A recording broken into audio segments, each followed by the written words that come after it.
I was searching YouTube thinking surely someone must have done an A24 movie tag. But if someone has done this before, I could not find it. So I thought, why not make up one myself?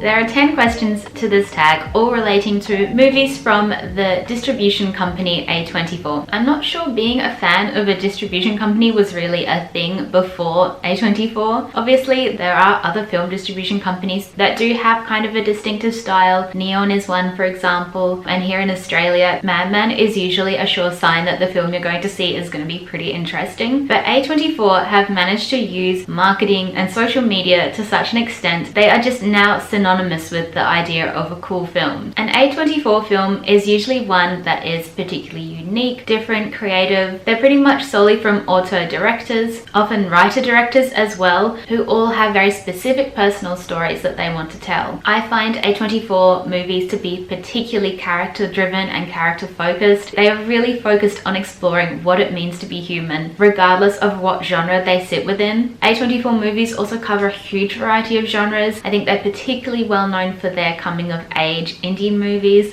as well as their horror films. They also have a surprising amount of westerns as well. Basically, all you need to know about A24 is if they've distributed it, it's going to be the latest hip film to see at the cinema. So I will jump into the questions, which I have written down on my notepad. The first one is, do you remember the first A24 movie you saw? The company was actually founded in 2012, so I saw many A24 movies without realizing it was from them or before they were even a thing, really. So looking through the list of their films on Wikipedia, the first one that I remember seeing is a film called Lock. This stars Tom Hardy and it is literally just him in a car the entire time. He talks to a variety of people over the phone, family members, work colleagues, that kind of thing, and you slowly learn more about his life and discover some pretty sneaky things that he's been doing as well. I remember it actually being quite cinematic for being set entirely in a car, and Tom Hardy is so good that you can just watch his face for an hour and a half and it is incredible. Second question, which A24 movie do you relate to the most? This was actually the easiest question to answer. It is 8th Grade. This is a film by Bo Burnham about a young girl who is in 8th grade. In America, I'm not really sure what that means, but I think she's in middle school or the beginning of high school. I think she's around 13 years old. She is painfully shy when she's at school, and that was me to a T. I suffered from the worst shyness and social anxiety. To be honest, right up until uni, the only thing that really cured it was getting a job in retail, because you kind of have to get over that and start talking to people when you work in retail. The way that film portrays anxiety is so accurate, and it was physically painful for me to watch because it just brought up all those feelings that I used to have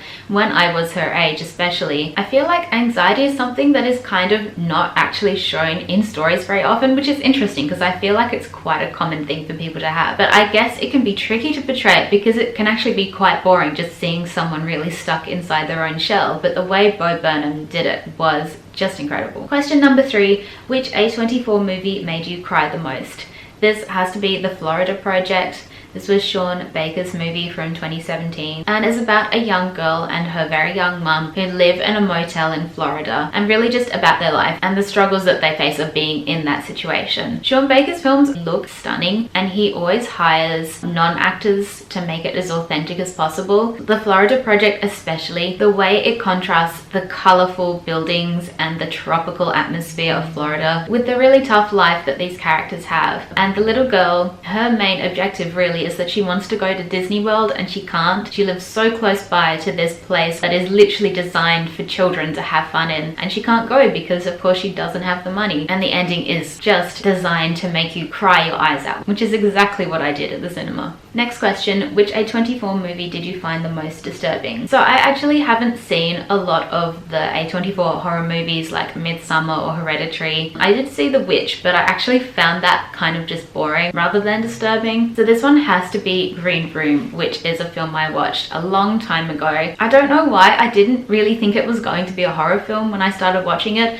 but it 100% is a horror film. It is about this band who have turned up to play in this kind of remote, like bar in the middle of a forest, and then it turns out that they're actually playing for a bunch of Nazis. And I can't remember what sparks the violence, but a lot of violence happens, many gory deaths. I don't even know why I kept watching it. I think I just was at a stage where I didn't like DNFing films, so I just wanted to finish it at that point. But yeah, it left me feeling very disturbed by the end. Next question is, what movie is not an A24 movie but seems like it should be? There's quite a few films that could fit this, mainly because there are plenty of other distribution companies that have similar vibes to A24, but the one that really sprung to mind was a film called Frank from 2014, and I saw it back when it came out. This is a film by Lenny Abrahamson, who directed Room, which is an A24 movie. The film is based on an article by the writer John Ronson. So you have Donald Gleason playing a character called John, who starts hanging out with this band led by Michael Fassbender, who wears a giant mask the whole time, even when he's not performing. Maggie Gyllenhaal's also in the film, and to be honest, I don't remember a lot of detail about the film because it was a long time ago, but I remember enjoying it a lot, and I definitely remember it being very wacky, very unique, and I think even just looking at the poster, it looks like a film you would see for A24. Next question is, have you ever DNF'd an A24 movie?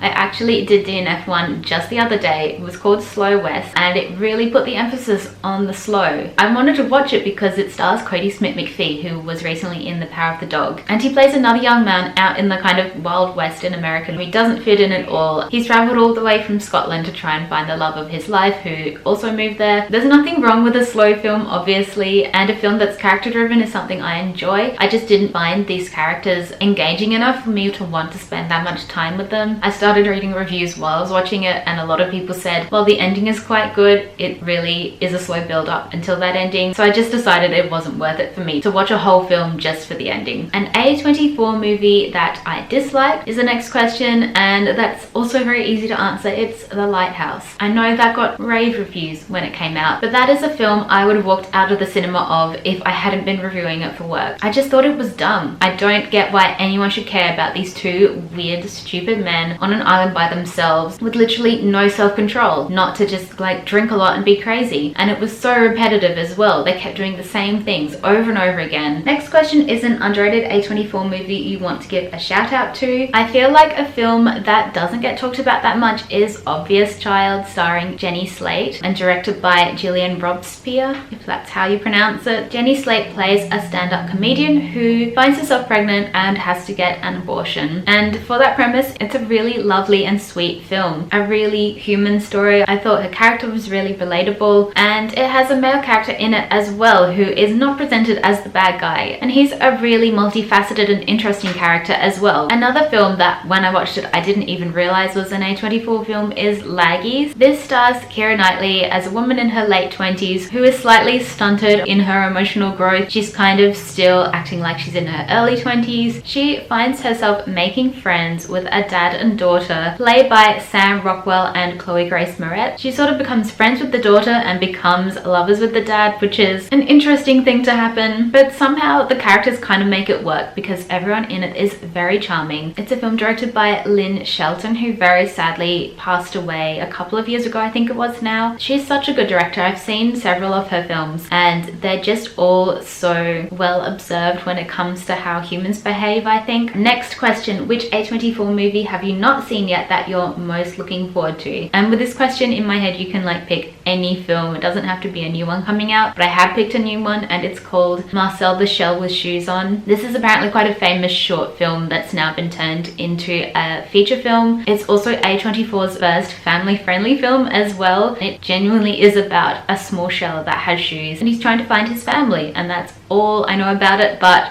having watched the trailer, it just looks delightful and I love stop motion animation, so I'm very keen to see this one. And last question, of course, is what is your favorite A24 movie? And I knew instantly off the top of my head that this one is 20th Century Women, directed by Mike Mills. I actually saw this first on a plane when I was visiting Sydney. I was kind of surprised to see it available on the plane because it hadn't come out in cinemas, so I kind of assumed it might be one of those indie films that just doesn't make it to Australian cinemas. And then when when I came back, my friend messaged me and said, oh, do you want to go see this film at the cinema? And it was 20th Century Women. So I was like, sure, I'll go again and see it because I really enjoyed it. And watching a film you really enjoy on a tiny plain screen is not ideal. So I'm so glad I went and saw it again. I think I enjoyed it even more the second time. Mike Mills based the character played by Annette Bening on his own mother, and it's set in 1979, and it is mainly about her relationship with her son, as well as his relationship with a friend played by Elle Fanning, and a young woman who rents a room with them in their house played by Greta Gerwig. It really is a tribute from Mike Mills to all the women in his life and what they taught him when he was a young man, and it's so lovely. Mike Mills is clearly someone who listened very carefully because the characters just feel so real to life. It also looks beautiful. It has this lovely haziness over it, as if it is him kind of remembering that summer in 1979. If you haven't seen 20th Century Women, you should absolutely just stop watching this video and go watch it right now. So that's the end of the tag. Please let me know your favorite A24 movie in the comments below, and if you decide to do this tag, let me know as well so I can go watch your video. I hope you have a great day and thank you for watching. Bye!